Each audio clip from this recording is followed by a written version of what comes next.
Ladies and gentlemen, boys and girls, today is a sad, sad day. Today, Hollywood says its goodbyes to an iconic filmmaker, a legend, a great Richard Donner.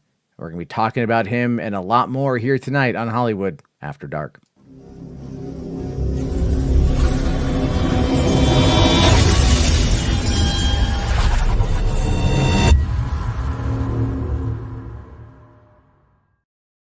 Hey, what's going on, everyone? How y'all doing? My name is Matt Jarbo. Welcome to Hollywood After Dark. Today sucks. I'm just going to start off by saying that. It's sad. It's a sad, sad, sad day because of Richard Donner having passed away. I don't know, Annie, I know you are a lot younger than I am, so I don't know how much of his films you are familiar with. I've watched the Goonies. I've watched the Superman. Well, I guess he only directed one, but I've seen the Donner cut too. Yeah. Even though I'm sure some people will debate how much that is actually his, but no, I mean I've at least seen those two movies and they're fucking amazing, and it's always sad to see like a talented person pass away. So that sucks. Yeah. Well, I mean, have you seen like Lethal Weapon 1, 2, 3, or 4? No, I've never seen that. Oh my God. What about Maverick? Nope. Okay. What People are gonna about? call me a Philistine, Matt. Jesus fucking Christ. Well, he did produce the X-Men movies, by the way. The first couple X-Men movies, as Oh well as wow, X-Men Origins I Wolverine. didn't know that.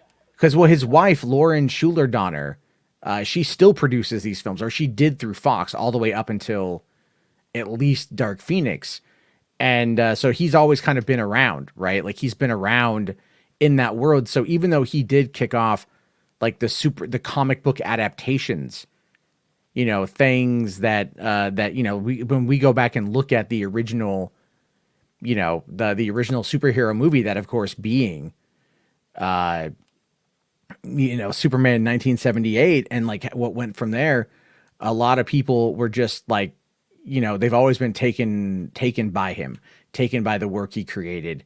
And it's definitely something that is just, it's sad when you start thinking about someone's life, and like how much impact they had on someone, like, or how much Yeah. impact they had on you. And I mean, obviously, like when it comes to Donner, there's been a lot of people within Hollywood, because he was 91. There's been a lot of people within Hollywood who have come out and who have said, their piece on it. And I know we talk a lot about, superhero stuff here and a lot of pop culture, the main trends here on the show. But this one really kind of got me. And this was Kevin Feige's statement about this.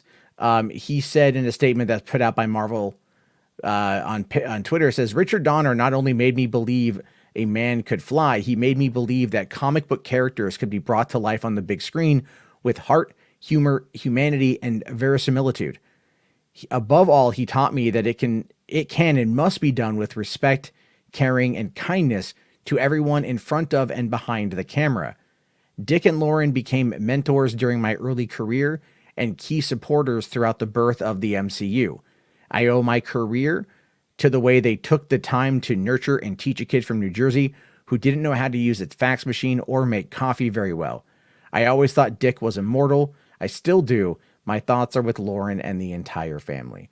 And that is like, that's the thing, like that him and Steven Spielberg, because they collaborated with Goonies, and like they knew each other really well. And like Richard Donner was very much a mentor to a lot of people. A lot of people in Hollywood looked at his movies like, he kind of invented the buddy cop genre with Lethal Weapon. And, and again, with like Mel Gibson and Murtaugh, very much was great. Another one that he did that was awesome was, I think it was 1994 or 1995. It was Maverick with Mel Gibson, James Gardner, and Jodie Foster. And that was a brilliant adaptation of a TV show. And like, it starts off with one of my favorite lines of any movie ever. It's got a voiceover from Mel Gibson, and he just starts off by saying, it had been a shitty week from the start, and it just immediately, and then it cuts to him riding a little donkey into town. And, and you're like, oh, this guy's already down on his luck, but it's, a card shark named Maverick. And like, it's great stuff, man. You got to see Maverick if you haven't seen Maverick. It is such a fun movie. I'll definitely check it out. And that was Richard Donner was making these. It's not because I know people always like to go Superman and Goonies, but it's not just that. It's the Lethal Weapons. It's the he did Timeline in 2003. That was his second to last movie. That was kind of what gave us Gerard Butler. And Paul Walker was in that movie, and it was based on a Michael Crichton novel of the same name, where, these archaeology students, kind of archaeology students, end up finding a portal, essentially, to go back in time to like the 1300s in France. Like everything that can go wrong will go wrong. And it was a very, very, very fun action adventure film that I don't think, again, a lot of people really kind of give a lot of credit to. And then you've also had something like 1997's Conspiracy Theory with Julia Roberts and Mel Gibson and Patrick Stewart, Captain Picard himself, as a bad guy. And that's a really interesting movie. That was a really good film when that came out. So like he knew how to craft these stories. Donner knew how to tell these tales and how to make it something that was not only enjoyable, but repeatedly watchable. And that is the thing that I think has been missing from a lot of movies in the last couple of years, with the exception of maybe some superhero films because of the way that they're created. But one of the things, I'll tell you this though, Kevin Feige has said that whenever they go to make a superhero movie, a new movie, they have the writers and the team go and watch Superman 1978. And they use it as kind of a blueprint for how to treat the characters. That makes sense. And you can see it. You can absolutely positively see it in regards to how the MCU is played out. I mean, it's so funny because Superman was a Warner Brothers movie with effectively a Warner Brothers character. And Feige is all like, no, we're going to use that as the basis for the MCU. And DC's like, we got nothing. And look how much of a winner the MCU formula is, something that was clearly, as we've seen here, inspired by what started, the trend of superhero movies being actually taken seriously. Yeah. Oh, and someone also mentioned, I'm sorry, I forgot this, and apparently my mic cut out. I'm sorry, guys. It was only for a brief second. It was okay, hopefully first, I'll have it fixed by Wednesday when I get my new stuff that's coming on in.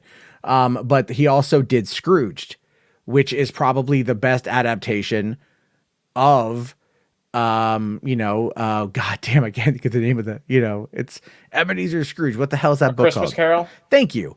Have you ever seen the Bill Murray version? I've seen so many of those films. No, you would know Scrooge. All right.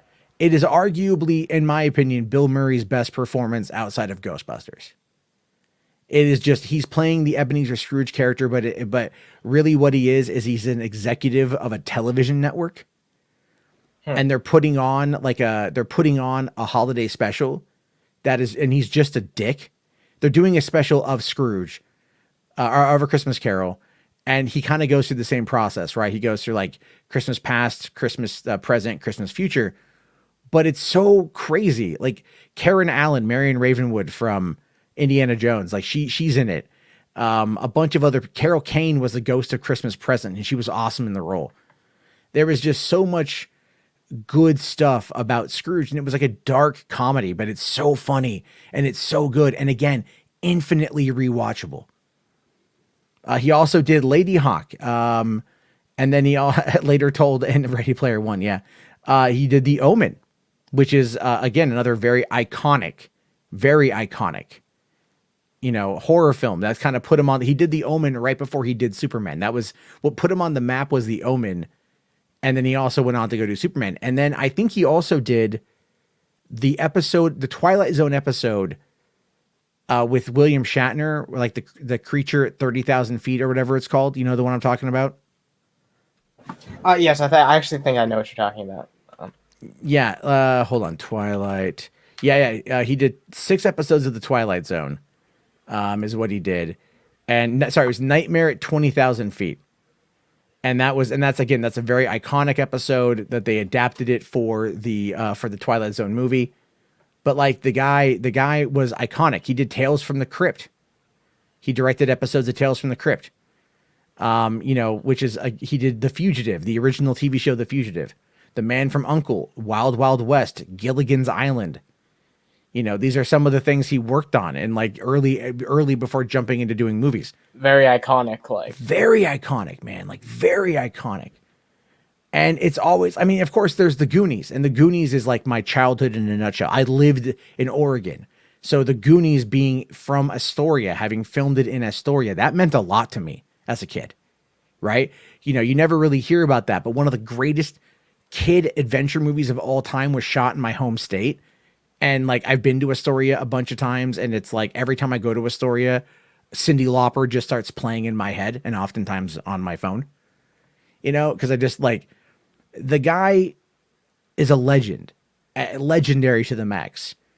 And this is a blow to Hollywood. Because, you know, he was just talking recently, like a few months ago, about wanting to do Lethal Weapon 5. And a 91-year-old director he wanted to do Lethal Weapon 5. I remember hearing about that. Yeah. You talked about that on an episode of this show, right? Yeah, we talked about it I think we brought it up the other day. And it was just like, you know, the guy wants to absolutely do, you know, he wanted to continue working. And like, and the thing is, I respect that. The guy's 91 years old. He's like, he's a millionaire. He's wildly influential. People are going to be speaking his praises literally till the end of cinema. And then it's like, you know, he's like, yeah, I still want to come out and do this Lethal Weapon 5. Like, dude, Danny Glover's in his 70s. Mel Gibson's in his 60s. Like, what are you going to do? You know, Lethal Weapon 4 came out in 1998, man. I was 16 when that movie came out. You know, like what are you going to do?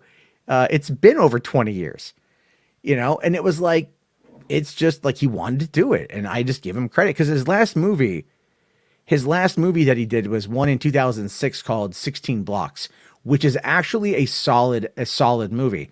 It's Bruce Willis. And he's kind of a corrupt detective, right? There's a lot of corruption, and there's other corrupt cops as well. And he's kind of in on it. And Mos Def, the actor, the rapper Mos Def, ends up like being a witness to other corrupt cops, and he has to transport him 16 blocks in order to kind of think like 310 to Yuma a little bit. And so what happens though is basically like the corrupt cops think that Bruce Willis is going to kill this guy, right? That he's going to like cover up for them, but he doesn't actually. He realizes that he's got to do the right thing and turn this guy in. And so it's them trying to get 16 blocks while all these corrupt cops and gangbangers are coming after them. It's a solid movie. It was his last movie, but it was definitely something. You know, you totally never think about it until they're gone, and that is always a problem. You know. Yeah, I mean, it's really sad. I am glad that people are coming out though and showing their support and respect for all the influence that he's had over them. And I feel like Kevin Feige, he always, you know, knocks it out of the park with statements like this. He's really good at offering respect to people. Yeah, I mean, it's like, you know, there's a reason why Feige is as loved and as adored as he is. And when Feige retires and Feige passes, hopefully not for a very long period of time, you know, we're gonna get probably things. We're gonna get a more like a larger outpouring of support, I think, than like so many other people. You know what I mean? Yeah, no, because definitely. of the impact. But you can always go back and trace their influences and who their mentors were. And there was a time in Hollywood, like the 70s and 80s and even the 90s at times, that was emerging out of like the old days of like the Western and the weird sci-fi and, you know, that kind of stuff, and merging into new technological advances in the way we do things. And Hollywood was willing to experiment back then. And I think these creators, the directors, were able to come on in and really kind of leave their mark on it. And nowadays, like, Hollywood is afraid. They're just so afraid of doing anything different.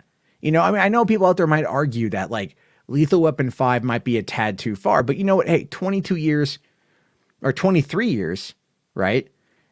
Since the last one came out, if they were going to find a way to continue it, find a way to move it forward, then, you know what? I'm all for that, because at least it's a continuation and not a fucking reboot. So it's just sad. It's just sad because you start thinking about everything and you're like, man, I got to go back and watch this guy's, like, you know, repertoire again.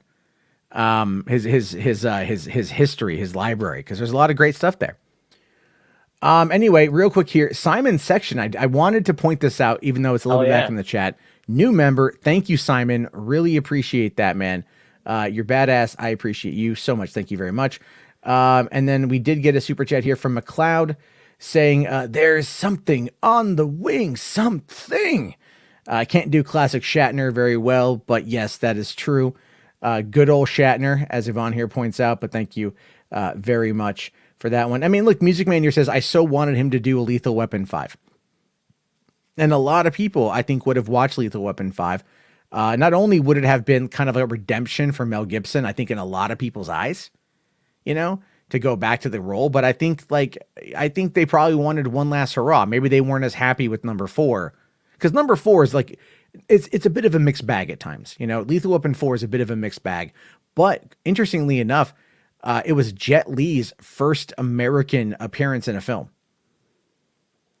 So like that was cool to see back in 1998. 1998.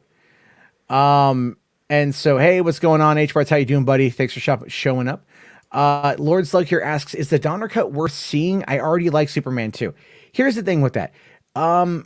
If Donner cut, it's worth watching, even though it is not like it's not complete. There's a lot of issues with it, but ultimately, yeah, the Donner cut is fine. I would say I would recommend watching it. I like it.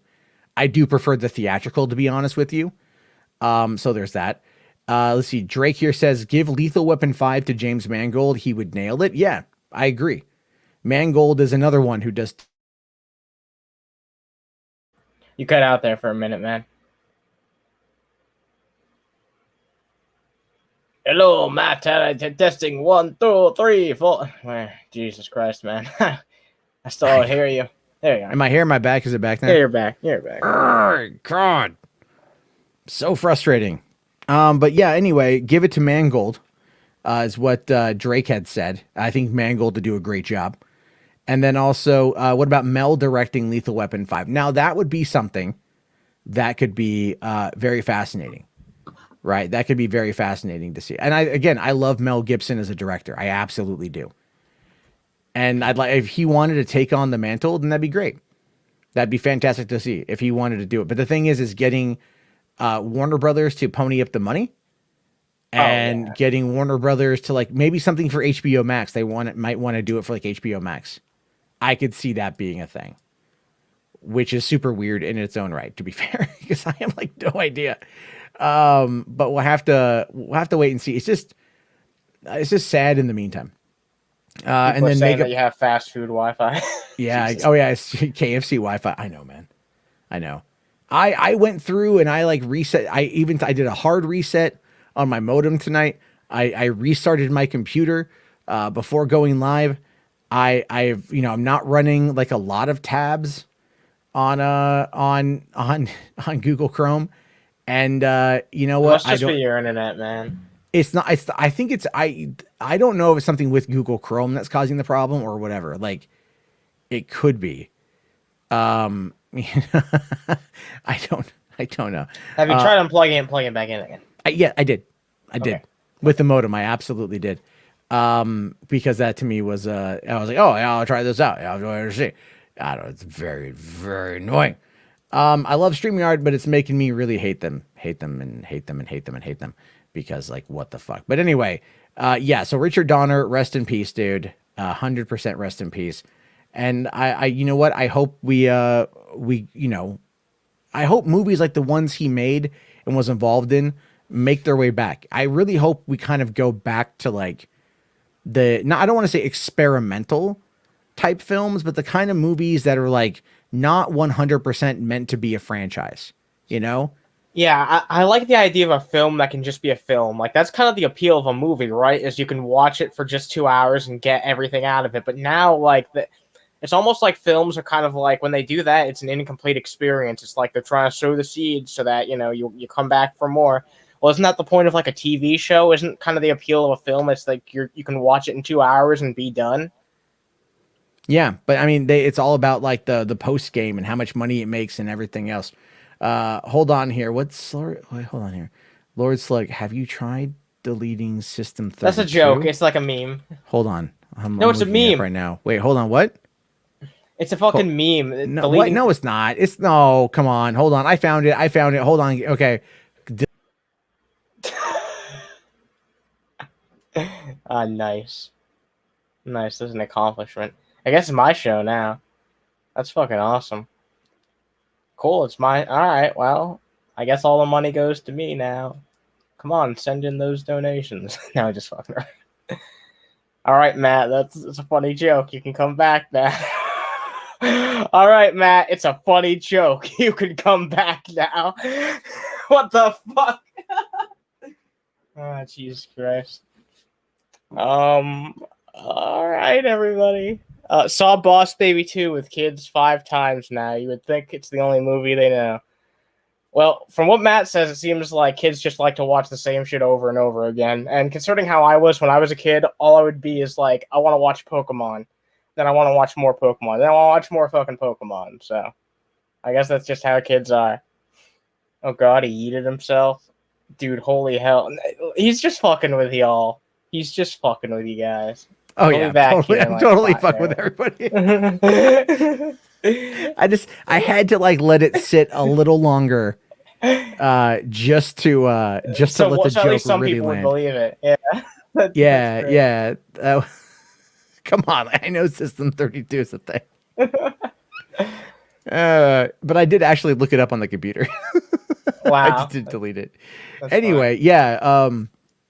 Yeah. I just wanted to mess with everybody. That was fun. So, you know. Anyway, what were we talking? We're talking about Donner and all that. Okay, so Mad One here says I saw Boss Baby 2 with the kids 5 times now. You would think it's the only movie they know. Oh, dude, today my daughter today, she was like, I want to watch Boss Baby. I'm like, we already watched Boss Baby. I want to watch Boss Baby. You know, I'm like, all right. And then like when the girl at the end starts singing, because like the youngest daughter has like a musical number at the end, my daughter is like singing along with it. You know, my 3-year-old loves Boss Baby 2.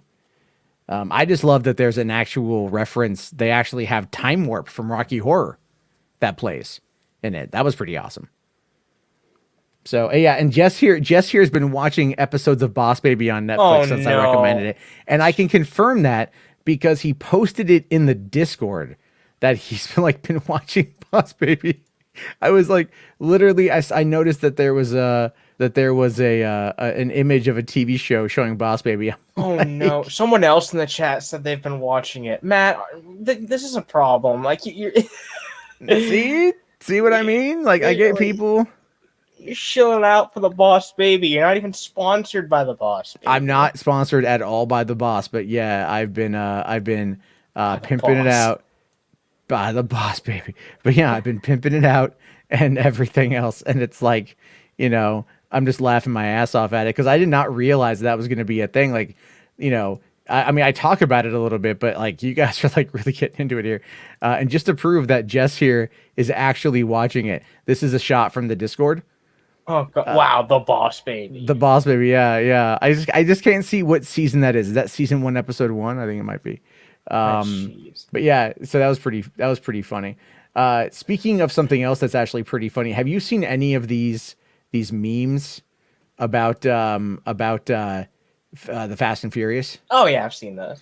Those have been so funny. We were looking at a couple of them last night that were pretty good, but I just saw this one pop up on Twitter. What does the S stand for? That's Family. These are like that's so great. Funny. These have been like just hysterical to watch. Because people have been getting really creative with them. I've seen like Harry Potter ones. The Lion King one I saw, that made me laugh pretty hard.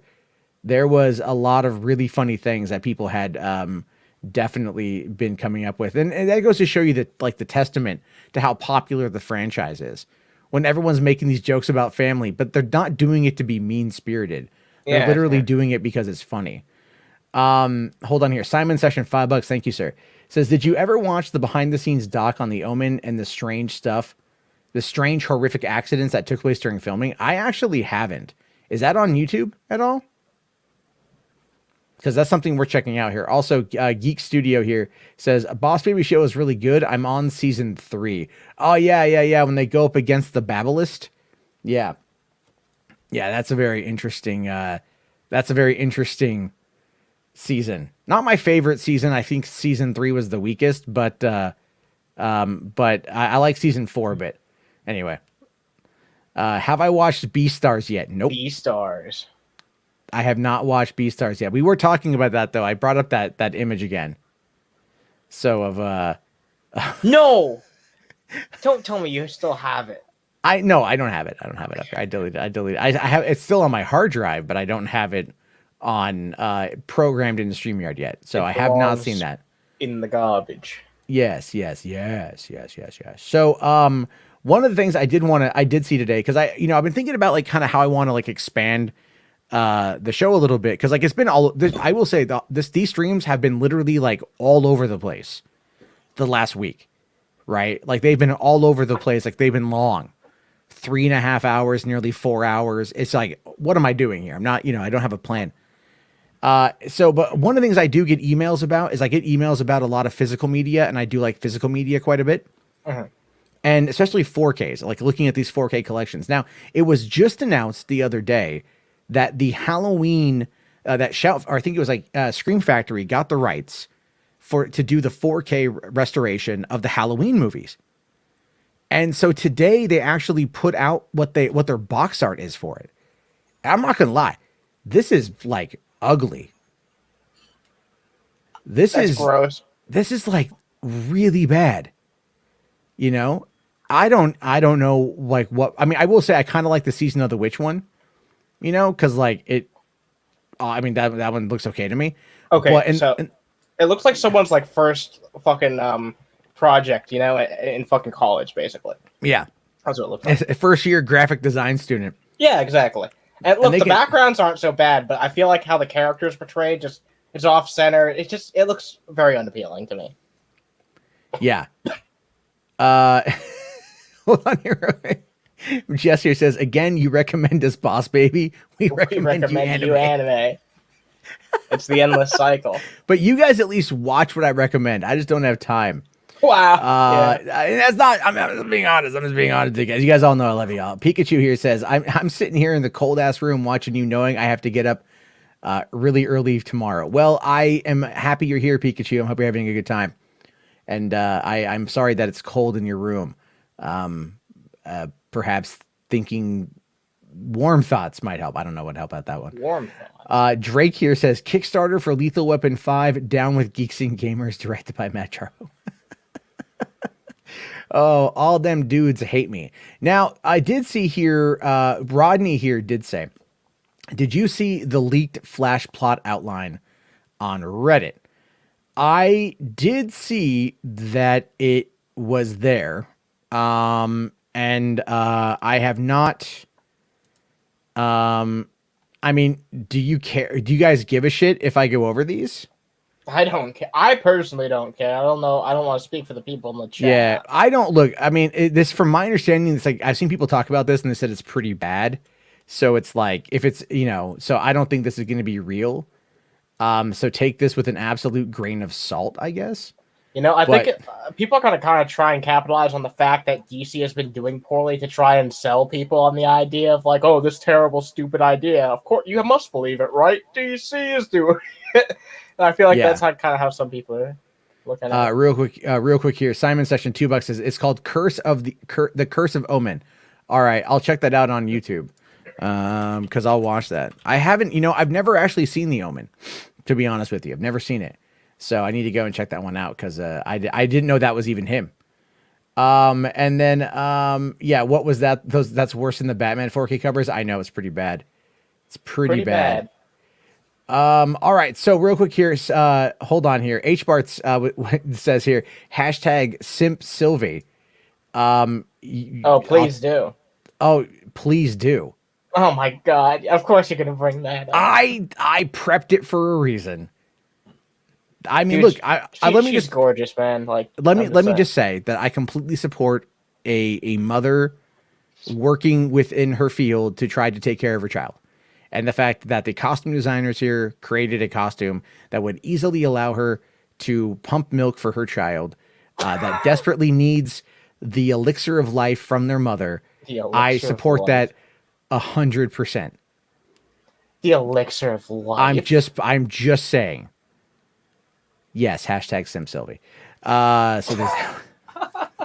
You wanted any excuse to bring that up. You're like, I well, appreciate H Barts for being the person. You know, there's that one anyway. All right. Hold on. Okay, Simon, you're another $5 says, I haven't seen Timeline. Do you recommend it? Recommend it? Yeah, Timeline it's a solid action adventure film. Gerard Butler, Paul Walker. It came out 2003, I believe. It's a solid film. It's a very solid film. And Music Man here says, like, it's a good costume. What are people bitching about? No. That's a great costume. It's a great costume. Not. Oh yeah, sure. Yeah, that's the actual costume. Yeah, Geeks here saying that's Lady Loki. Oh my God, I'm in love. Don't call her that. Her name's Sylvie. No, her name is Sylvie. I know. She's like a totally different character, you guys. All right, we'll take a quick look here at the leaks, and then I know Skywalker Brian wanted to come in to kind of give us an update on the Nintendo Illumination situation, which that's a big story today. Mm-hmm. But this is we'll take a look here at this. So again, grain of salt, spoilers, whatever, yada yada. If you're really concerned, look away. If you're really concerned, look away. Go watch porn, masturbate, come back in a few minutes. I mean, look, it's a good use of your time, right? Relieves stress, really good for your skin, cleans your balls. You're good. What? Sure. What? Well, most of my audience is men. That's just the fact. So I'm playing the odds here. Women can masturbate too. Women should masturbate. Everyone should masturbate. Okay. Well, everyone should. Without multiple times a day, Annie. Right. Multiple times a day. Multiple times. If everyone had multiple orgasms, think about how elated we would be. I'm just saying. I feel like getting in the habit of that. Whatever. Whatever. Discussion for another time. Yes. All right. So take this with a grain of salt from 4chan. Of course, 4chan. But they have been right before. The Scoob leaks that came out from 4chan almost a whole year before Scoob the animated movie came out were definitely that was true. Now it says here, The Flash and Batman investigate the murder of Flash's mother, Nora, to prove the innocence of Flash's father. Okay. Batman informs Flash that he assembled the Justice League after receiving a message from the future from an older version of Flash. Flash knows it's dangerous to alter the timeline, but is inspired by Batman's revelation to travel back in time to warn his parents of their fate so they can avoid it. Flash instead breaches the dimensional barrier and ends up in a parallel universe where the government is hunting metahumans. He meets an older Batman who decides to help him return to his own universe before the dimensional breach that he accidentally created destroys both realities. The government deploys Mirror Master, the daughter of one of Batman's old enemies, to eliminate Flash and Batman.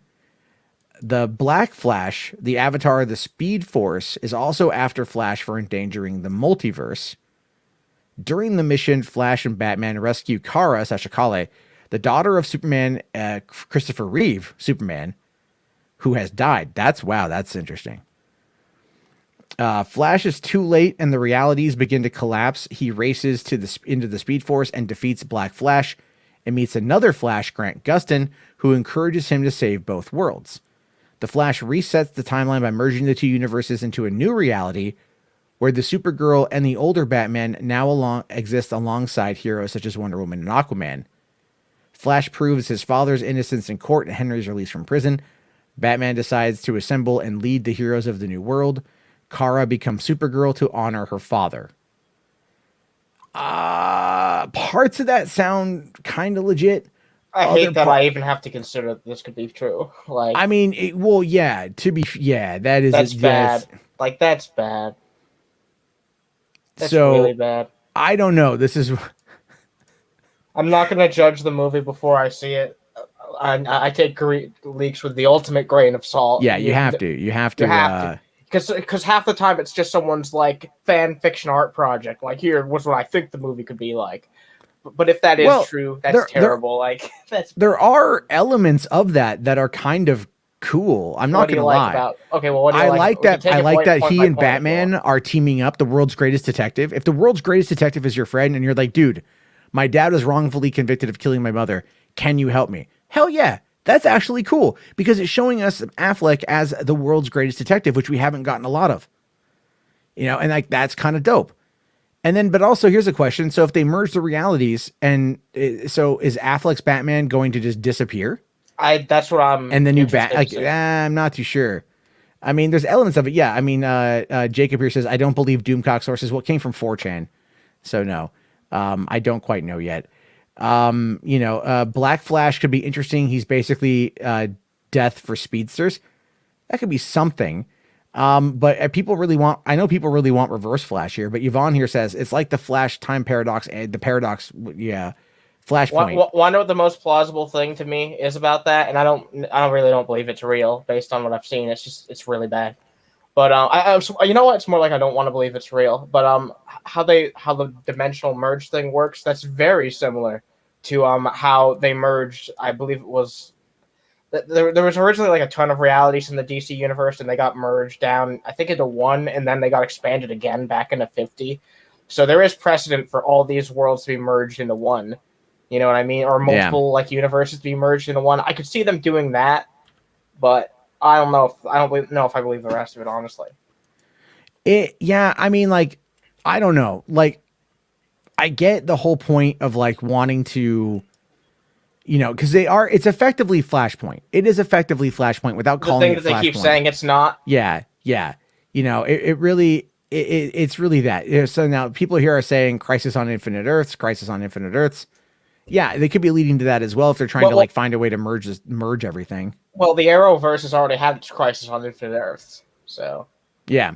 Well, that's not, but then again, that's like that's another pocket universe because I do think that Grant Gustin is going to have a cameo appearance in the Flash. I do that because they already. He's going to be in the Flash. Yeah, they already had Ezra pop up, and I think, honest to God, like I wouldn't be surprised if fans were like more happy about Grant Gustin popping in as Barry Allen rather than seeing Ezra Miller as the Flash.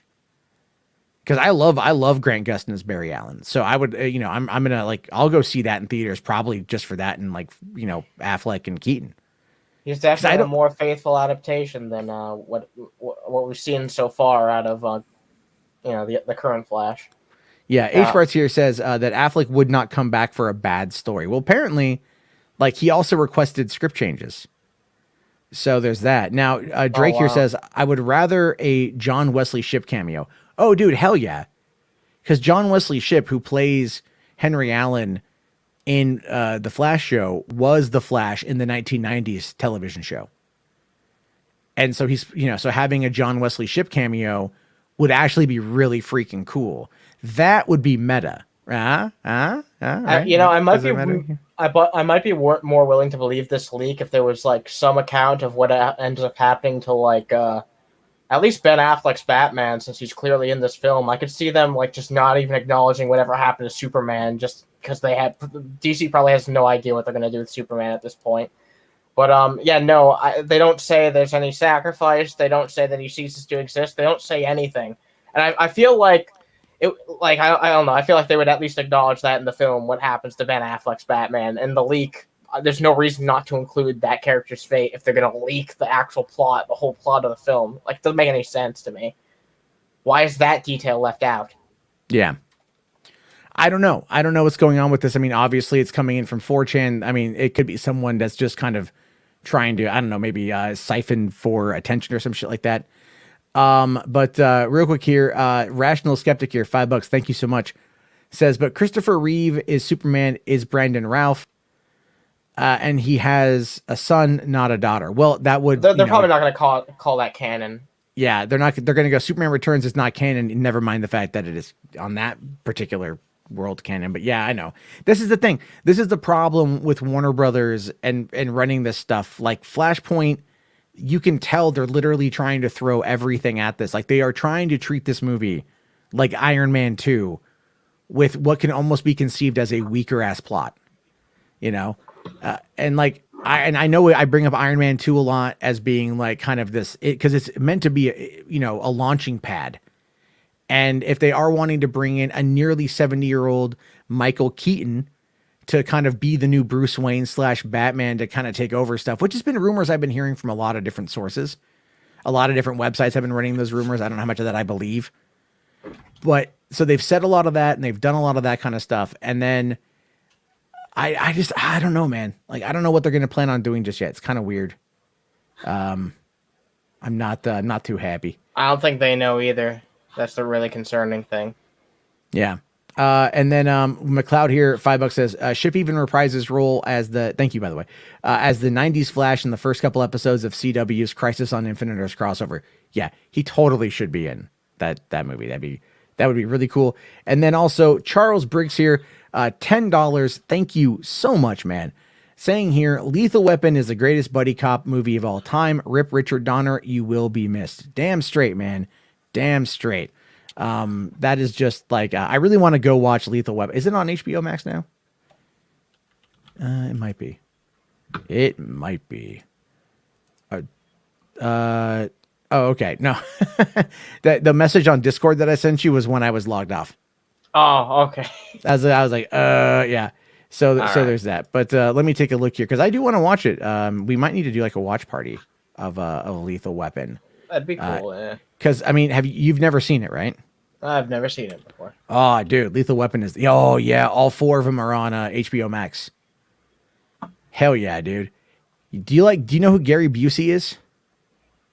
I've heard the name before. Oh, Gary Busey was fucking epic, dude, in the first Lethal Weapon. It's good stuff. Then have you ever heard the line like diplomatic immunity? Yes, I have actually heard That's that. from Lethal Weapon 2. Okay. That's the villain in Lethal Weapon 2. And then you get Lethal Weapon 3 when they first meet Joe Pesci's Leo Getz. And Leo Getz, you know, what Leo wants, Leo gets. You know, like the fast-talking kind of like, you know, mobster type guy. It's great stuff, dude. Lethal Weapon is the shit. All right. So let me just kind of catch up here on the chat. H. Bart's here says Jet Marbo cameo in Oh Flash. my god. Matt and the watch parties. I need to do watch parties. Also, Predator 2, Kira says for some reason. I don't know why, but yes, I like Predator 2. You know, hold on here. So Mad, okay, going back to the Flash, Mad 1306 here says, they say it's not Flashpoint, but they took elements of Flashpoint because they say it's Flashpoint. Fans will expect Flashpoint storyline. Yeah, I know. I know. So, oh, hey, what's going on, Saggy? How you doing? How you doing? Did you bail out of Enosh's stream? So if you, anyway, all right. Yeah. Let's see here. Come on. You got to know Gary. Also, Joe is in the second, not the third. Oh, okay. He's not. I thought he was. He's in the third. Joe is in the third because he's on the poster for Lethal Weapon 3. No. Okay. Sorry. They do introduce him in Lethal Weapon 2. I believe they introduced him in Lethal Weapon 2, but he is definitely on the cover of fucking Lethal Weapon 3 because like I'm looking at it right now and like they literally like wrote him in on that. So yeah. Maybe I'm wrong, but he's definitely on the cover. Let me just bring that up here. All right. So yeah, see it's like, you know, Mel Gibson, Danny Glover, Joe Pesci, Lethal Weapon 3, motherfuckers. They're good movies, dude. They're good movies. All right. So Shiny here says Max would also like you to take off your shirt and talk about the Amico. I can't believe Rich took off his shirt. Okay, so here's what you got to know about that. You can't believe Rich took off his shirt. He does it all the time. Yeah, he does it all the time. So here's something kind of funny tonight. I didn't think I'd be able to bring it up, but I totally did. So there's been a whole situation involving like Saggy Melons and the Amico and Tommy Talrico and Mad Max Mandalorian and Saggy and Max are fans of the Amico. Rich from Review Tech is not a fan of the Amico. And Max apparently gave Rich like $50 to take off his shirt. And as a result of that, like, you know, he's kind of pissed off that he didn't really get what he wanted out of it. You know, like he didn't really get what he was looking for. So tonight, this is actually true. On Mad Max's stream, Tommy Talrico gave Max $50 and said, "Shill achievement unlocked." Wow. So, that's money. That's money. That's paying Max back a little bit, minus 30% because of YouTube. But yeah, that happened tonight. That was pretty funny. And I guess they're going to be playing the Amico here pretty soon. I'm curious to see how it is. I don't really have any kind of skin in this game. I don't really care about the Amico. So there's that. But thank you very much for that, Shiny. I really appreciate that. Sorry. Kira here says Predator 2 is Gary Busey. Yes, that is true. And Gary Busey is awesome in Predator 2. Pikachu asking, have I seen the Zack Snyder Justice League trilogy set on Amazon? Yes, I have. Yes, I have. And I definitely I want to get it, but I want to get it once it's in 4K. Until it's in 4K, I don't know. I just want to get it in 4K. But here, I got a picture I'll bring up right here. This was posted in the Facebook group. So you guys can, if you guys haven't seen this yet, it's actually pretty cool. As far as physical media goes, this looks pretty badass. Look at this here.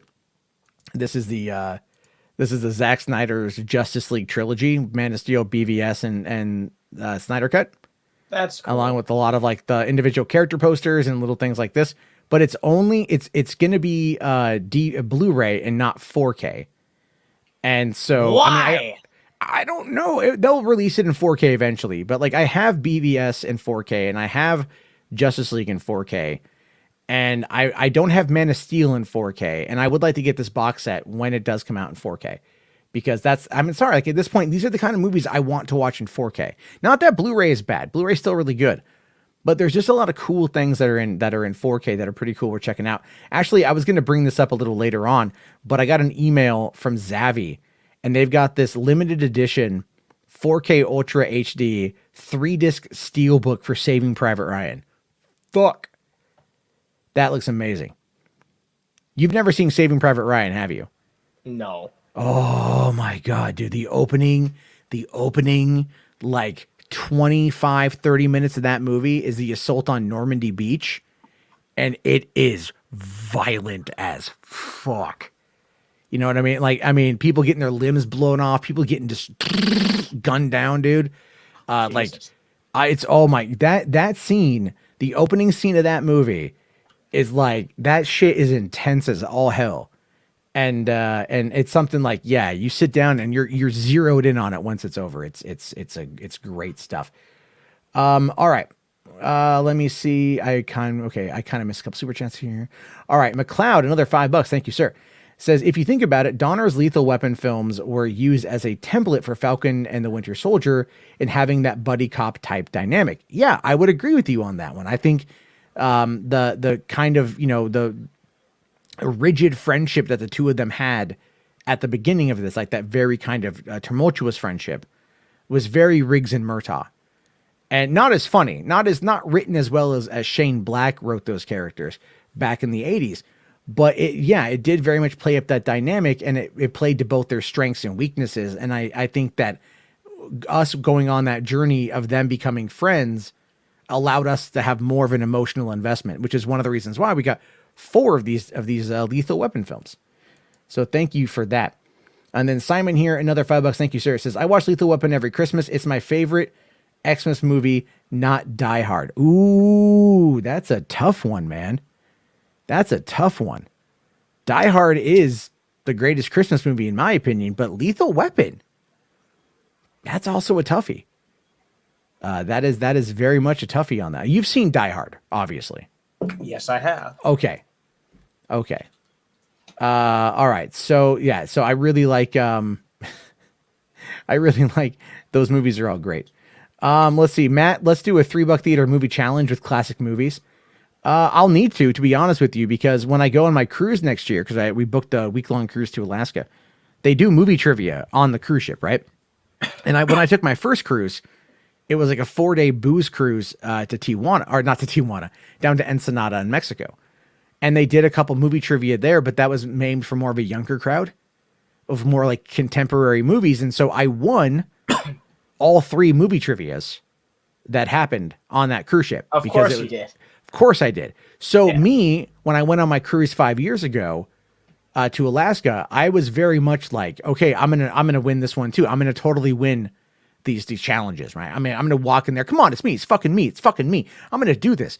Dude, they ask questions about movies like I'd never fucking heard of before. But the older people in that audience, the boomers, the boomers, man, they were up on it. Like I stood no chance against those people because I was not prepared. B17. Yeah, they're just like, So in the 1967 movie, I'm like, wait, what?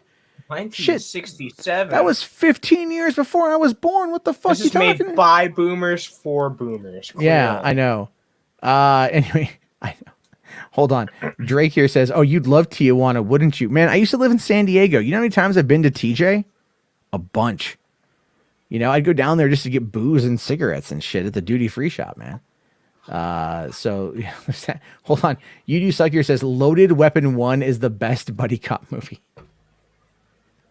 Loaded Weapon 1 is National Lampoon's Loaded Weapon 1. It is a spoof movie about Lethal Weapon featuring Emilio Estevez and Samuel Jackson as the Riggs and Murtaugh character types.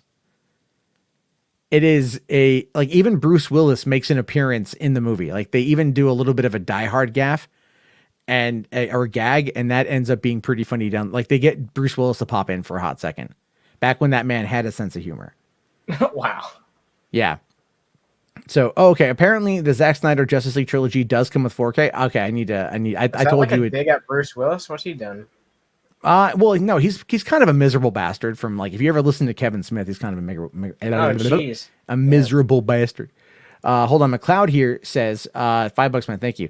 Says the opening Omaha Beach landing in Saving Private Ryan was so realistically filmed that it would give regular audiences and World War II vets PTSD when it came out, dude. My very first, when I worked at the theater, the Act 3 Theater in Tigard, Oregon, when I was 16 and that movie came out, I was there on the opening day first show.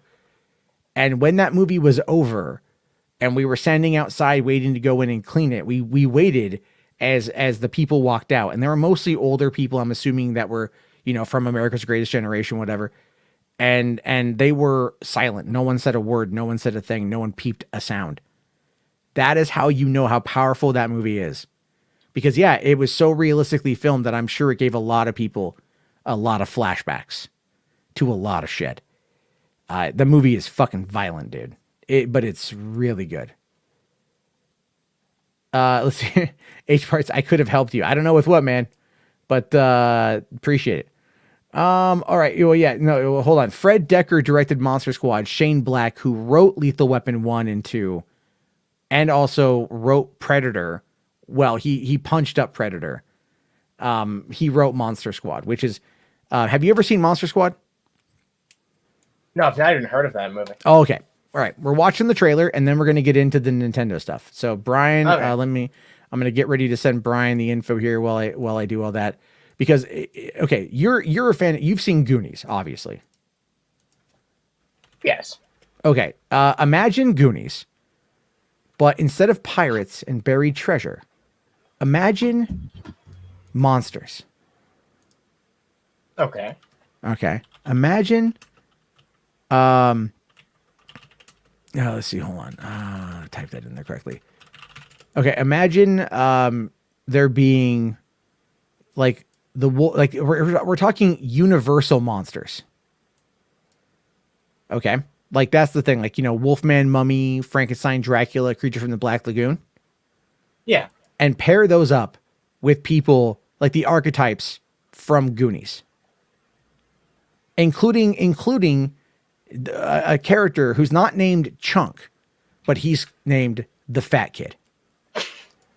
That does sound like a good idea, honestly. It is amazing. It is. I absolutely love this movie. Like, I adore this film on so many levels. Let's see. Can you hear it? Yes, I can. Okay. You know who to call when you have ghosts. But who do you call when you have monsters? We're the Monster Squad. What's a squad? It's like Miami Vice, I think. They're young and inexperienced. Naughty virgin. They're a bit disorganized. Monsters are not real. We don't know that, sir. 2,000-year-old dead guys do not get up and walk away by themselves. But when strange things start happening in town... There's a monster in my closet.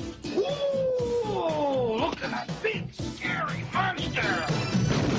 What's happening? Go away from the werewolf. Silver bullet? They're the only ones ready to do battle. Something's out there that's killing people.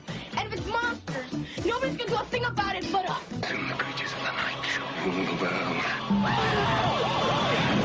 Real monsters? Us? Midnight. In the world, remember? Maybe we can be like Mass Squad instead, you know? 2 mass bombs. We got 1035. Stick back up. Hurry Or Nature Squad. The book is right. Don't you see it's all true? By midnight, You guys. they won't seem so young anymore.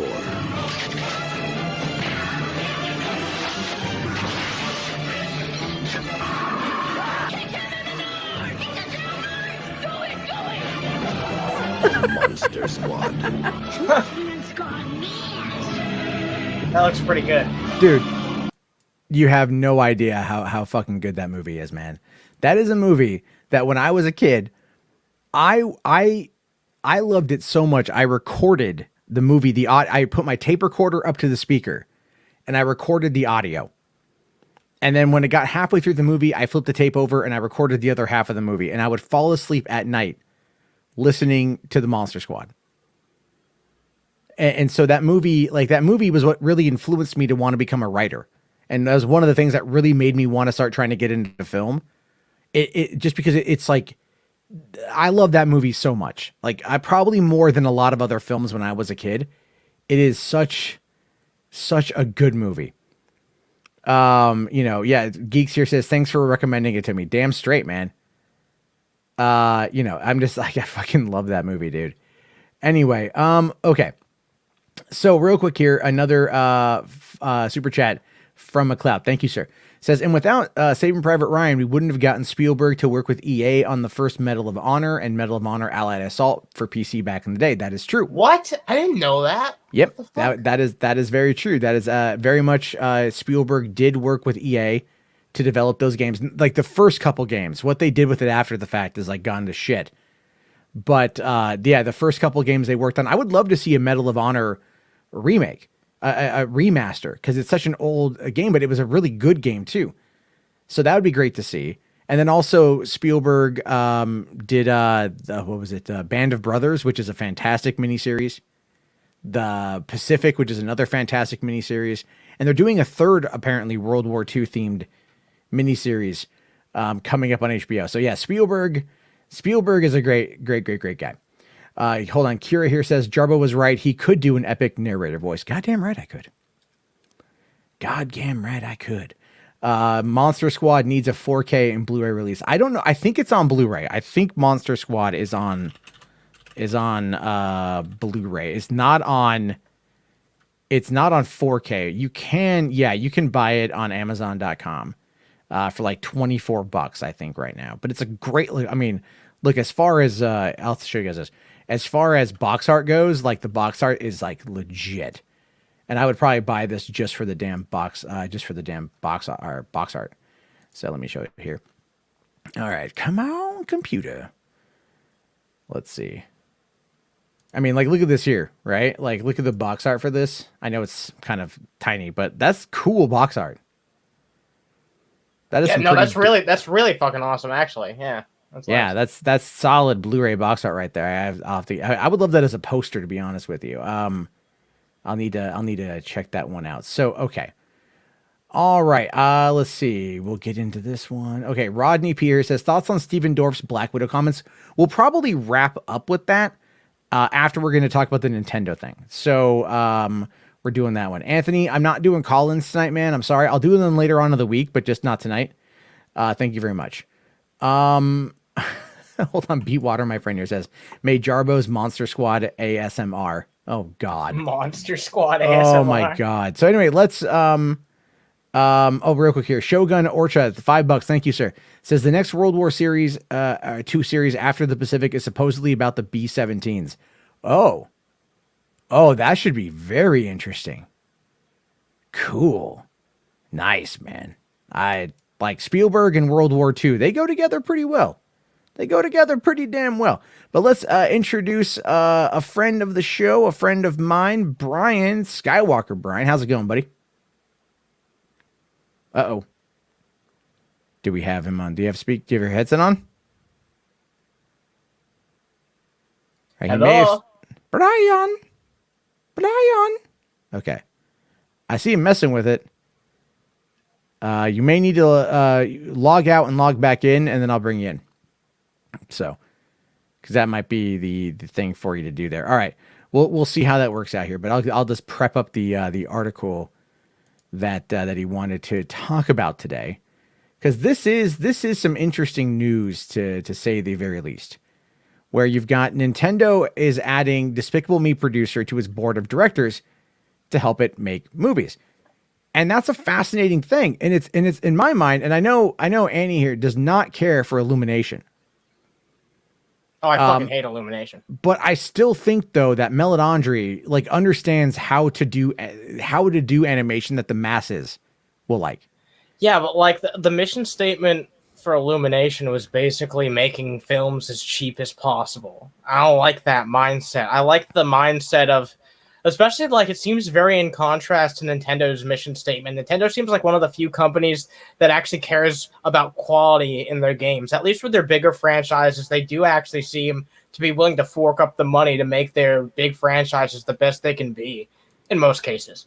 Yeah. And it just seems completely contradictory to the mission statement of Illumination. And you can tell that they care about cheapness and profiting more than they care about making something that's like stimulating or actually worth consuming. And most of their fucking films suck. Sing's terrible. I know you like it, but Sing's I like Sing. trash. I don't see how you can not like Sing. Sing is amazing. You don't see how someone cannot like Sing? Yeah. You're like, fucking with me, right? You're like pulling my leg. No, I like Sing. I think it's great. It's so bland. I'll tell you this. But see, the thing is, for me, this is a difference. I lived in that city. Like the hustle of the people who are trying to like make their dreams come true. I've experienced those kind of people, and I've been one of those kind of people. You know what I mean? So it's like I understand. Like I think for me, Sing speaks to me because it's like it's about a world that I know. Not singing because I have a terrible singing voice. But it's like, but the hustle of trying to get your dreams fulfilled and like going up against like life in general and kind of, you know, what you what can find that in on. so many films. That's yeah, a but it's specifically dealing with the entertainment industry. It's specifically dealing with that world, which is what I experienced. So that's kind of that's where I'm at with it. Yeah, you're not a porcupine though, Matt. So I'm not a porcupine, but I mean, come on, you're telling me you wouldn't bang a porcupine? I'm saying. I would not a porcupine. Okay. But it is Scarlett Johansson. Matt, you there? Okay. Yes, I can hear you, Brian. That's fair. Okay. Hi. Yeah. So like I was saying, I had a long 4th of July weekend and ate a lot of food, and now I'm here. Cool. All right. So what we're talking about, because you sent me this information today, and I know you wanted to tie it into Universal and Epic Universe, but let's get through this part real quick here. Okay. Saying that the company addressed the new appointment during the general meeting of shareholders. Let's see here. Shuntaro Furukawa, Nintendo's president, together with Shigeru Miyamoto, commented on Melandari's election and what it means for the company, particularly in regards to the field of visual content. Saying here, Melandri has gained broad experience and insight as a corporate manager and in the field of entertainment. So we anticipate he will appropriately supervise our management from an objective perspective while providing a valuable advice to our leadership. So basically a bunch of corporate speak. Oh my, yeah, that is like the most Nintendo like paragraph ever. 100%. That's typical Nintendo like DNA corporate language. Say, yeah, you're part of us. Yeah. And then it says here, Mr. Melandri has been appointed as an independent and non-executive outside director, so he will not be directly involved in the execution of operation. However, we believe that his extensive experience and knowledge in the field of entertainment will have a beneficial effect on the decision-making of our board of directors. Yep. And then asking, have you seen Despicable Me? No. There you go. No. I hate this. I hate Despicable Me. So I don't want to ever see it. No. See it again. I've tried watching it again. I don't understand like what people like about it. It's so bad. But number 2 was great. So I don't get it. Number 2 is not that bad. All right. So they go on to say here that visual content is an important factor in the growing the business further, and that Miyamoto has said he's been working with Melandri on the Super Mario movie for over 5 years, but it had no direct tie with the new appointment. I think that's a little crap. Mm-hmm. You don't sit there and go, yeah, hey guys, 5 years ago we started working on the Super Mario movie, and now we're bringing this guy in to oversee our visual content and navigate that marketplace. But no, that had nothing to do with it. Cronyism, fuck off. My God. You know, laughs in Miyamoto. Yes. Very. Laughs in Miyamoto. Anyway, through that relationship, I believe it's coming. This is coming from Miyamoto. Through that relationship, I think Melandri really came to understand the Nintendo point of view. I don't think it's easy for those overseas involved in media creation to understand Nintendo's way of thinking, but Chris truly comprehends why Nintendo creates characters and visual content. I mean, if anyone, come on. I think, Disney would understand Nintendo better when it comes to reselling you shit you already have. Oh my God! I don't know why they don't. I don't know why they don't collaborate. It agreed. feels like like it's made to be, right. It's like, Nintendo. Yeah. They got all their princesses, and like the brands are both like it seems like they aim for this same thing, like families. They go for family. It's like, why not align with fucking Pixar? Do something with fucking Pixar. Pixar could make an amazing Nintendo. Can you imagine a Pixar Zelda movie? Here's the thing with that though, is Disney likes control and Nintendo likes control. Yeah, that's the thing. It's oil and water. It's oil and water. Nintendo's more the demographic for like, okay, guess what? Our games are for you. They're for everyone. They're not so people think they're family friendly. No, they're not. They're for everyone. Like, even like Michael, for kids, I know some adults who are big Nintendo fans because that's the generation that they grew up in. Now, basically, what I find interesting is that this deal was announced over about since 2016, and this is how long both Miyamoto and Melandri have been working on this. Now the only issue is how much of the audience is going to attract though from the gaming universe to the film industry universe. So, well, I think if they did a if they did a Nintendo movie, I don't even give a shit what the Nintendo movie really is at this point. Yeah. It doesn't matter what the Nintendo movie is. If they re-release Super Mario Brothers in theater, on its 30th anniversary in 2 years, that all of a sudden people are going to pop up and be like, yeah. Like I would go see it in theaters if they brought it back and they showed if they showed it, I would totally watch it. I would totally gush about it because I love that movie. Mm-hmm. And even though it's 30 years old and it's dated as all hell, I don't care. I do not care. I would be all for it. And so, I get that, but Nintendo's going to Nintendo, and that's never going to change. No. But Miyamoto does go on to say, talking about the visual content and helping Nintendo expand, says, further throughout the world and become stronger as a company. He also recognized that it wasn't necessarily an easy field to master. He identified Melandri as a valuable voice on the board of directors, especially given his expertise in this particular area. Obviously, they're going to go through all this other stuff here. Mm-hmm. So here's the thing, is Nintendo is looking into more animated features beyond Mario. So it sounds like Melandri's knowledge of film and animation will be an asset in regards to that expansion. Yeah. And they're saying that the Mario movie is coming next year. Yeah. So I would assume, and this is just, again, my assumption, I would assume that what Nintendo was doing by teaming up with Melandri is they are going to be more or less creating a sub-studio within Melandri to simply produce those movies. Right. And I think, look, who's to say that a Legend of Zelda movie isn't going to be coming down the pipeline? I think an animated Zelda movie is coming down the pipeline. If it's by Illumination, it's going to be fucking terrible. Fuck Illumination. They've yet to make a single fucking good film, in my opinion. Sing was a good movie. Sing was a good movie. People, you know what? Do you see the people's opinions in the chat? Overwhelmingly, the majority of people watching this stream who expressed their opinion, no one stood up for Sing. Everyone was like, "Sing sucks, Jarbo." Well, you know what? I'm just going to say it, and it's going to be a hot take. Most people don't know what they want. All right, I'm just saying. No. But let's look at a list of Illumination films. Okay. You know what? Let's see how Sing 2 ends up performing, Matt. Yeah. Well, as far as I can tell, Seth MacFarlane is not in the movie, and that is a major downfall in my opinion. I loved him in the first one, but anyway, they did Despicable Me, which apparently did really well. I wasn't a fan. They did Hop, which I wasn't a fan. The Lorax, which, okay, that's an actual god-awful abomination of a movie. Yeah, it was not great. That was what the hell. We bought that movie on Black Friday in 2012, and like we bought that one and the Pirates Band of Misfits that Aardman put out. Right. And we got both of those on Black Friday, and we went home and we watched both of them. And like, I took the Lorax as soon as it was over. I took it out and I put it in this case. I'm like, I'm never watching you again. And I loved Pirates Band of Misfits because that was at least fun. The Lorax was just a god awful, like that movie beats you over the head with all of its messaging. It's like, no, come on, if you're gonna do a good animated, Dr. Seuss adaptation, you go over to Blue Sky. Okay, you go to Blue Sky, rest in peace.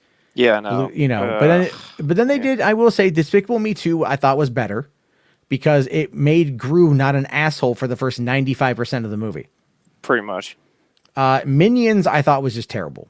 No, good God, no. And then spin-offs after that and TV Yeah. shows. Yeah. And then Secret Life of Pets, I also thought was terrible. Really? Even the second one? The second one was better than the first one. The first one, what got me was it's like one of the biggest complaints about Madagascar, the first Madagascar, was that it came across like 4 New Yorkers just going on an adventure. And it was like, but 4 unlikable New Yorkers, because New Yorkers are only likable inside their own community. That's true. Certainly not in Africa. Certainly not. Yeah, certainly not in Africa. But the idea there though is that like is New Yorkers are very specific to New York, and Seinfeld worked well because the characters never were any better, and it was always like 20-minute episodes, not a feature-length film. Yeah, so they never did like Seinfeld Goes to North Korea or something. Like No, but they did do Seinfeld Goes to LA, and other places. Secret Life of Pets, just like I hated Kevin Hart in the movie. As much as I like Louis C.K., I felt he was just like way too cynical. I kept waiting for him to make a masturbation joke, or like something along those lines. Yeah. And I just never cared for it. But I did enjoy Sing quite a bit. And then Despicable Me 3 was fun. It wasn't great, but it was fun.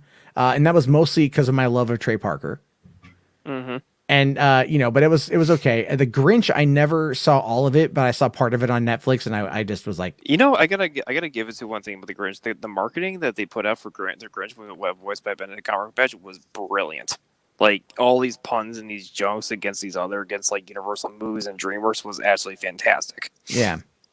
Well, I will say though, and then Secret Life of Pets 2, I thought was marginally better, although Tiffany Haddish ruins everything. Yeah. Because Tiffany Haddish just ends up, she's just herself in every movie. Same with Kevin Hart. It's just himself, but at least he was a bit more endearing here. Wasn't Bruce Willis in that one too? In Secret Life of Pets 2? Yeah, or was it Harrison Ford was. Yeah, Harrison Ford. Yeah, Harrison Ford. And he was good. He was good as Rooster. I liked him. Because he was able to bring out that very kind of like gruff Harrison Ford, mindset. And then so their upcoming is Sing 2. Then they've got Minions: The Rise of Gru also coming out in July. None of this is an original fucking property. When's the last time they made an original fucking property? Sing was terrible. Mario. That's not original property. It's an original, but it's original-ish. I guarantee you the original Mario Brothers movie is going to end up being better than that fucking piece of shit. Well, we probably. don't know. We don't know. Well, we don't know, but like, hold on. Shiny produced nothing but shit until now. Shiny here with a hot take saying, I like the Lorax. Damn. That is a very hot take. And then Music Man says here, I don't like New Yorkers. There, I said New Yorkers. New Yorkers. New Yorkers. But yeah, I've tried to watch the Lorax again because it was on Netflix. We put it on for my kid. And I think like I liked Danny DeVito in the role. I did. But I just felt like it was like, and Rob Riggle as the bad guy. I love Rob Riggle, but I just felt he wasn't really suited for that role. But I felt like Zac Efron and Taylor Swift were like the key people they were trying to use because of their popularity. So that's essentially kind of how I viewed that.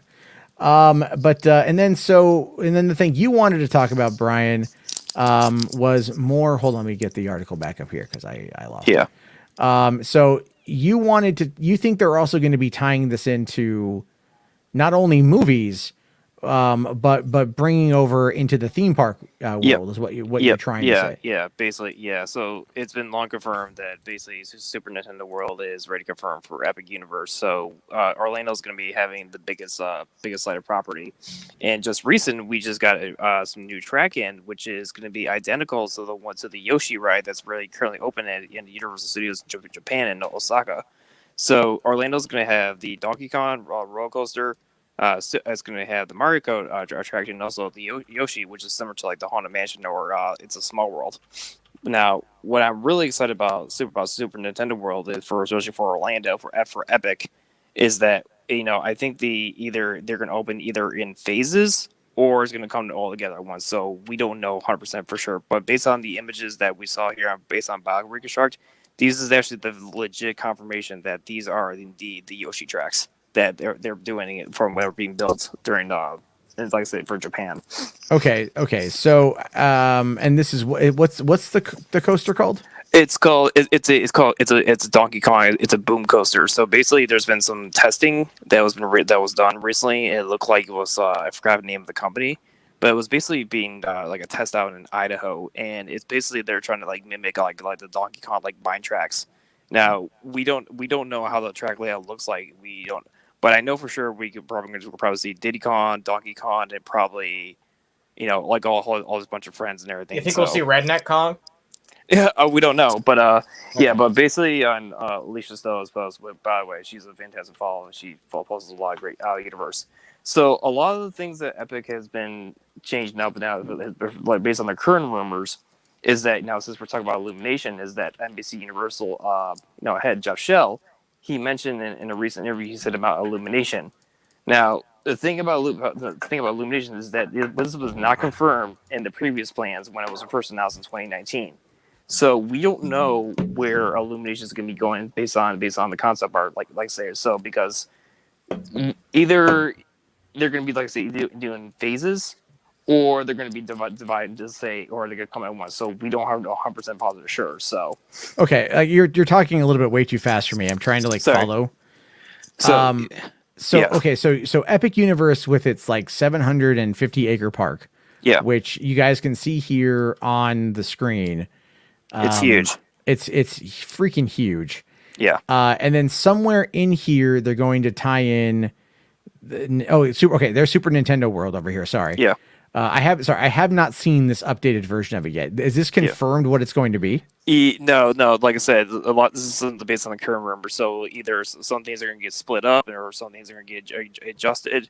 But based on most of the stuff where we're given 2019, this is just a blueprint of what could look like. Okay, so we don't know if this is going to be Wizarding World or Universal Monsters. No, basically Wizarding World could be either come all together, or it could be divided up. Because supposedly, when the Wizarding World Harry Potter opened up in 2014 with Diagon Alley was supposed to come out to the main park at Universal Studios Florida. So that could either be divided up with the British Ministry of Magic or the French Ministry of Magic with Fantastic Beasts. Now, as I mentioned about the Fantastic Beasts franchise, now with how much either jeopardy it is in, well, I'm thinking if Fantastic Beasts still comes to the park, that could still sustain the franchise in terms of the theme park rights. Okay, but I mean, mostly we're talking about like Nintendo here, like not so much Fantastic Beasts. Yeah, because I kind of think like if the rumors I'm hearing about Fantastic Beasts are confirmed, it's a dumpster fire. Yeah. And it's a lot of trouble right now. Yeah. And so I don't know if it's going to continue past where they are. But Nintendo, like I said, is confirmed for every single park worldwide except for Beijing. So. Okay. So obviously, because Illumination, is its own company, but it distributes its animation films through Universal. Yeah. And so the idea here that you're trying to get to, at least what I at least think here, is that they're going to be, more or less using that connection to push Super Nintendo or Nintendo content on the theme parks, and at least have it somehow tied into the movies. Yeah, well, not yeah. Well, I mean, like mascots. I mean, like people, having a little event. Yeah, sort of it will thing. promote the movie, but like I said, the whole purpose of Super Nintendo World is that you're interactive. You've probably seen the videos online. You're part of the whole gaming experience. Like, a lot of interactive activities, food, merchandise, even also connects with your Nintendo Switch as well. Okay. Yeah. Well, I mean, that should be interesting to see kind of like how the whole thing plays out when they do that. Because I don't know, we don't know what's going to happen with any of it, and we have no idea like what they're necessarily going to do. Now, I would think that it would make the most amount of sense for them to start, for them to connect it together, because if they're going to look at the success of Disney and the integration of their IPs, especially now that Bob Chapek's in charge, and Chapek is a really big IP guy. Yeah. And so expect like Disney parks to very much start being just reflections of what's in theaters at that point in time. I really do think if like based on, because it says, I mean, according to what Mayor Jared Deming said, the Orange County mayor, he said that Epic is not going to be for a couple of years. So Epic was intended for like 2023, but based on the fiscal calendar, it could be like either be to fiscal 2024 or to fiscal 2025, which is kind of like put behind schedule because it just resumed like early this year due to after the COVID. So okay, so I mean it's going to be a long wait, obviously. But if they are kind of supercharging a bunch of Nintendo films, which I think they are, I think they're going to kind of hit it like Pixar does, where they're going to like really expand the team and get a lot of stuff going. We'll probably start seeing a slew of Nintendo films, at least one a year. For a while. I wouldn't be surprised if we get a Smash Bros movie. At some point. Well, like I said earlier, Nintendo and Universal, they've been working this since like 2016. So this partnership has gone on for quite a while. And like I said, Miyamoto he helped oversee Super Nintendo World in Osaka before it's coming to the other U.S. parks and also including Singapore as well. So. Okay. So it definitely. All right, so we'll have to wait and see on that one. Well, okay, man. Hey, thanks a lot for coming on and giving us your take on that. I know a lot of people really enjoy the theme park stuff. I'm like, at this point, I'm kind of more into cruising than I am into the theme parks. But I do really want to get out to Florida and check out Walt Disney World, and Galactic Star Cruiser is something I'm very interested in. At least this is a good sign. I'll just say this: it's a good sign. Epic is back on track. It's even though it's going to be a while because we know how much like COVID like really screwed things up. Now, the other thing I want to say, like, just a side note, is that I'm really hopefully that Universal Monsters still gets confirmed for the land, because that is Universal's bread and butter, where Universal started for the Monsterverse. So, yeah, I know we're gonna have to wait, and I'm hoping that as well. I think that's going to be very unique and very interesting, especially for Halloween Horror Nights. Because that's a big popular thing, and having more space to do more stuff is going to be very cool. Especially having it all kind of relegated to that is going to bring a lot of people to those parks. And I know you DM me a ton of stuff about Halloween Horror Nights all the time. It's good. It's it's a lot of stuff there, to pay attention to. But anyway, man, thank you for coming on. Where can people find you? Where are you at now? Okay, you can find me at Skywalker Adventure for my personal blog. I'm on Instagram, Twitter, and Facebook, and also my personal handle here at Skywalker Brian. So I'm pretty easy to follow. So okay, so skywalkingadventure.com, right? Yeah, Skywalking Adventure. Yeah, Adventure. Yep. Okay, cool. Skywalkingadventure.com. Brian, everybody, check him out if you like theme park stuff. He's on it all the time. Trust me. Yeah, I know. Trust me. If I showed you our DMs, it would be like every day. Like, Brian, stop. Stop, Brian. Hey, never mind. Do it for the family. Do it for the family, Toronto. Yeah, do it for family. Do it for family. All right, buddy. Thank you very much, man. We'll talk again soon. Have a good one. All right. See you, man. See you. Thank you very much. All right. Theme parks, man. Brian's into them. I want to definitely know more about theme parks, because theme parks are fascinating. If you can get out to them, they're too effing expensive though. But I'll tell you though, it works out really well. Cruise ships. You might balk at the price, but if you start breaking it down day by day and what you get out of it, it's better than going to a theme park. Unless you go to a Disney one, then that's just going to screw you. I feel like cruise ships are way fucking better than theme parks, in my opinion, honestly. They are. I've done a couple cruises. They're a lot of fun. I'm looking forward to going back to Alaska next year because it's so beautiful up there. Now, I will say from like an environmental perspective, it's questionable, True, it's very questionable, but trees capture carbon monoxide and they release oxygen. So I'm in Alaska. So I think that's probably one of the most environmentally safe cruises I could go on. Yeah, I'm going to give you the okay sign on that one. Go ahead. All right. And then let's see here. Mad 1301 does say a Sonic Smash Bros movie could work. I think we're gonna get that eventually. Music Manager says, I work at a theme park. They suck. I've heard that from a lot of people. And then Jess here says, my last cruise was ruined by my sister's ex-husband. Well, that's unfortunate. That's unfortunate. I like, and then H Bart's here says, Zack Snyder. I don't know what we're talking. What has Zack Snyder done recently that we can talk about? I guess we talked about the fucking trilogy set earlier. I was angry that it wasn't in 4K. Yeah, but apparently it is in 4K, and I was apparently wrong. I will say this though. Here, Zack Snyder did post a little tribute to Richard Donner today, and that was nice. That was pretty cool. I'll just bring this up here for the peeps who haven't seen it yet. This is Zack Snyder just posting the old 78 teaser poster, which is an awesome poster, by the way. I absolutely like that poster quite a bit. That's fucking great. Yeah, that's a good one. Yeah, that has a very nice vibe to it. And then so yeah, he posts that, says, thank you, Richard Donner. You made me believe. You believe a man can fly. So that's pretty cool. Yeah, people. That's the line people keep saying. It's true though. Like it really was like what set the foundation for people being able to take these superhero films seriously, and that should not be undervalued or underestimated. Like superhero films are one of the most dominating thing on, as a part of films these days, and I feel like it's gotten a lot of people into films in general. So. Yeah, it's got them into reading, it's got people definitely into comics a bit more, not as much as like maybe, let's say, save the industry, simply because that's like at this point, who knows how bad the industry is going to go. But speaking of comic book movies and like their impact on cinema, there are people out there who don't quite like the MCU that are now voicing their opinion. Did you hear about the whole thing today with Stephen Dorff and his comments about Marvel's Black Widow, saying that he's embarrassed for Scarlet? I have not heard this before. Yeah. Now, Stephen Dorff, have you ever seen the movie Blade? Yes. He was talking about, the original Blade movie from 1998. Yeah, he was Deacon Frost in that movie. He was the bad guy. So kind of like the first major Marvel comic book movie, really. 2 years before X-Men was Blade. I'm sorry, Blade is a great movie, and anyway, he was in it.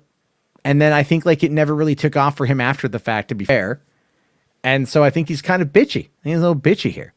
So he was speaking with The Independent, and he shared his unfiltered feelings on Black Widow and how even though she got paid $7 million, he's still embarrassed for her and wants no part in the MCU series. Like, everyone loves the MCU series, and he's going to come out with that really weird take of, no, I'm good.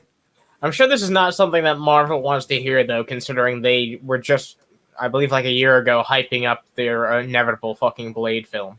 Well, I mean, it pretty much, I think what it boils down to is that, like, there was definitely, questions about whether or not Wesley Snipes was going to come back. There was questions about whether or not, Deacon Frost was going to make an appearance. I mean, that's probably what it boils down to, is he probably reached out to try to find out more about getting a cameo or maybe a part in Blade, not as like Deacon Frost, but just kind of, bringing him in some capacity. And they probably shot him down. And so as a result, he's getting bitchy. So he says here, I still hunt out the good shit because I don't want to be in Black Widow. It looks like garbage to me. It looks like a bad video game. I'm embarrassed for those people. I'm embarrassed for Scarlett. I'm sure she got paid $7 million, but I'm embarrassed for her. I don't want to be in those movies. I really don't. I'll find that kid director that's going to be the next Kubrick, and I'll act for him instead. Okay. I mean, like, why not just, do both? I mean, like, now, but he also apparently said that the Oscars were the most embarrassing thing ever. Which, that I actually agree with him on. So, but anyway, Simon here, it says Stephen Dorff is spitting in the wind. Nah, dude, he is pissing in a hurricane. You know what I mean? Or like he's just it's gonna blow back on him. Now Lord Slug here does say that I agree with him on one thing. He said that it looks like a bad video game. I disagree. Yeah, here's one. Steven Dorff was in Space Truckers. Just saying. Space Truckers. Oh no. Oh dude. Space Nice. Truckers is actually a fun movie. Space Truckers, man. Oh Space Truckers. God. I'll show you guys like the poster. Hold on here. Space Truckers. Are you Oh serious? shit, and it's on Amazon Prime. Yeah. No. Space Truckers has got Steven Dorff, Debbie Mazar, and like Dennis Hopper, man. That's such a silly name and idea. Oh, it's all about space pirates, dude. Like they're trying to like they're trying to like outrun space pirates and shit, man. Oh, what do you mean it's not available in my location? Oh my, and it's so stupid. It's like it's on Prime. We'll check out XVPN. Oh no, wait, here we go. I can watch it now. Okay, it is on here. Is there a trailer? We'll bring up the trailer real quick because I think like it's definitely. I like Space Truckers, man. It's a silly, stupid movie, but I like it. And it came out in 1996, before Blade. I didn't see it until like the early 2000s when it was on HBO and shit.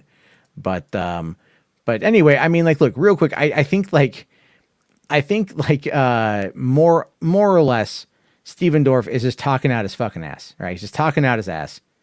Like, come on, dude, chill the hell out. Go get a paycheck. What's wrong with getting a paycheck?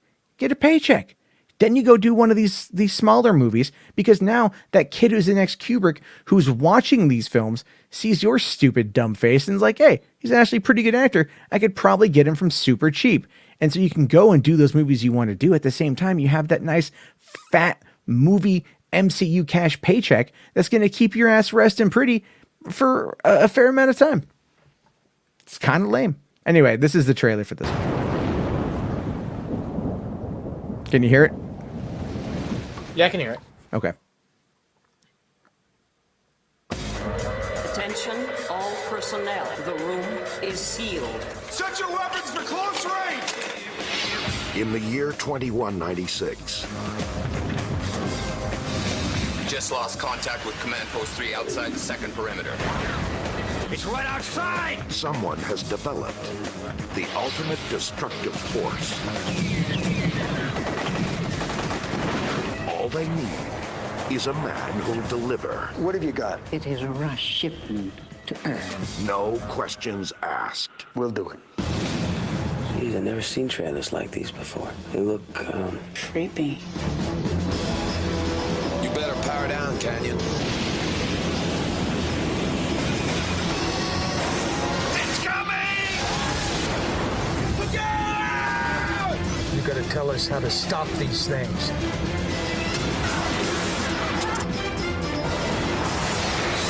Dennis Hopper, Steven Dorff, and Debbie Mazar. Fire it up!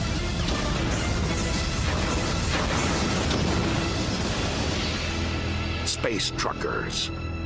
Motherfucking Space Truckers. It's a fun movie, dude. Yeah, It they is. look pretty good. It's so stupid, but it's like, again, these are the kind of movies that you just get a kick out of because they're so I find dumb. something really charming about trailers of the time. You know, I feel like these days every trailer is the same. You know. Okay, well, here's one here. Simon Section here says, Steven Dorff, by the way, thank you. Says Steven Dorff was in a Netflix superhero movie called American Hero. I don't know. You know what bothers me about modern day trailers because of social media? How many trailers are just like scene from the movie, scene from the movie, scene from the movie, logo. You know what I mean? Like that's a very fucking common trope I've noticed is that they always end it with just like it's like 3 scenes and then they just have the fucking logo and that's the trailer. I feel like social media's kind of ruined trailers, honestly. They really have, to be honest with you. So here, okay, so apparently he's in this movie called American Hero. Here's the trailer for this one. Well, oh shit, you fucking cut out.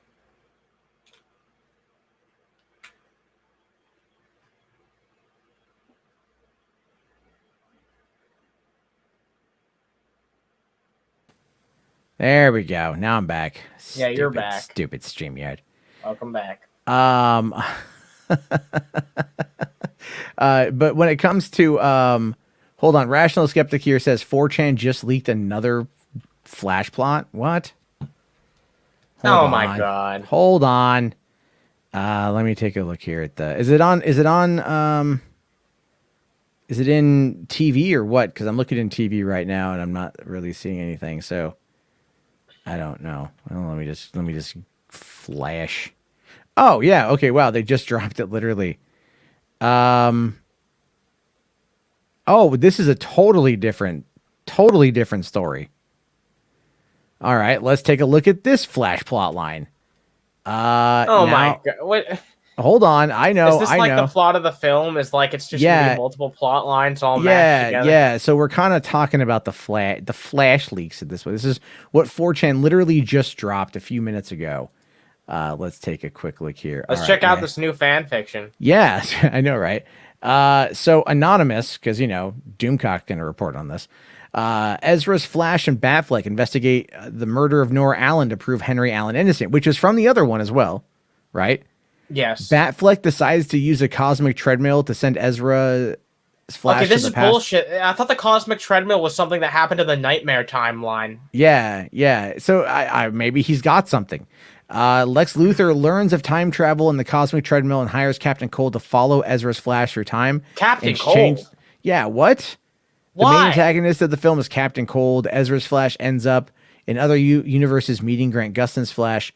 Ezra's Flash obtains evidence about his mom's murder, ends up in the Burtonverse. Michael Keaton's Batman helps Ezra return to his time while also ensuring minimal changes happen to the multiverse as a whole. It helps defeat Captain Cold. Ezra's Flash returns to the present, and Batfleck is there waiting for him. Ezra and Batfleck prove Henry's innocence. Batfleck shows Ezra a Daily Planet article written by Clark Kent that summarizes a court case.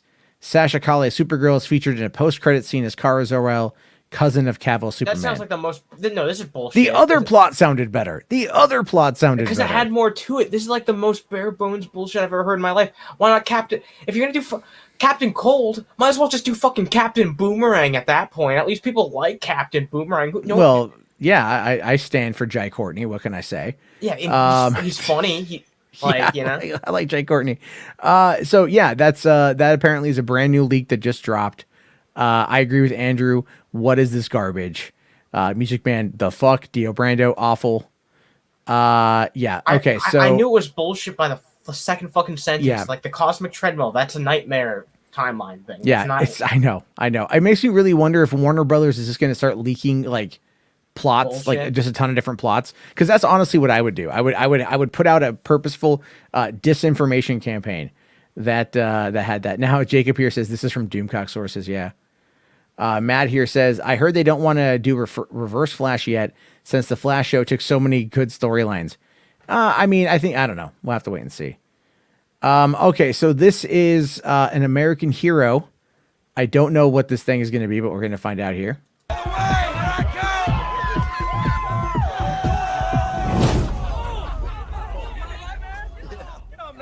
I'm good. What the hell? Melvin, get up, man. Melvin is not like other people. We came to discover he had abilities to move objects using only the power of his mind. He has so much to offer the world, and has so much potential for him. Are you feeling okay? Sure, Mom.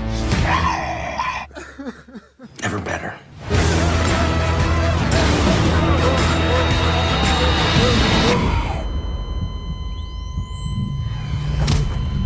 Your heart stopped beating for several minutes.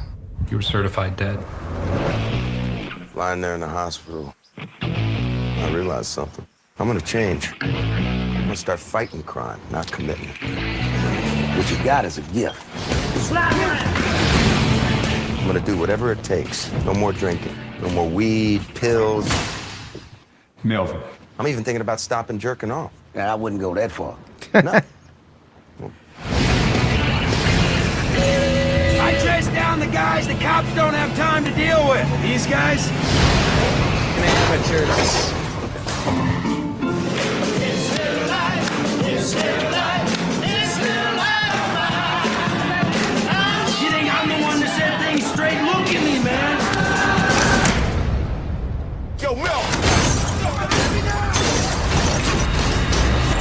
started a war we can't fight.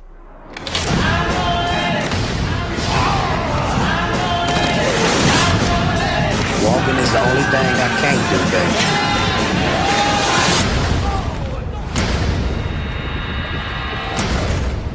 It's gonna be fun. Hey! Hey, pipe down! We're training over here, mother... All right, that actually looks okay. That actually looks all right. Yeah, I don't know. It is a white Hancock, though. Yeah. Yeah. So, I like how so many people just call that movie Handcock. Yeah, no, they do. Shogun here calls it.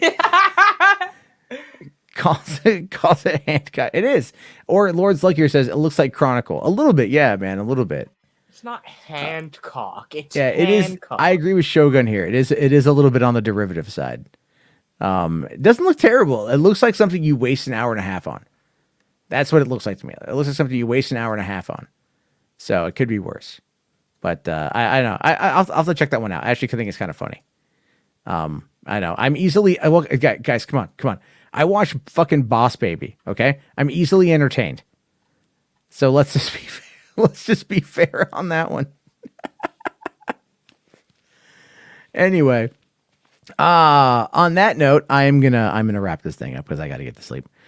And I do appreciate everyone coming by. Annie, as always, I appreciate you being here. Anytime. And where can the folks find you?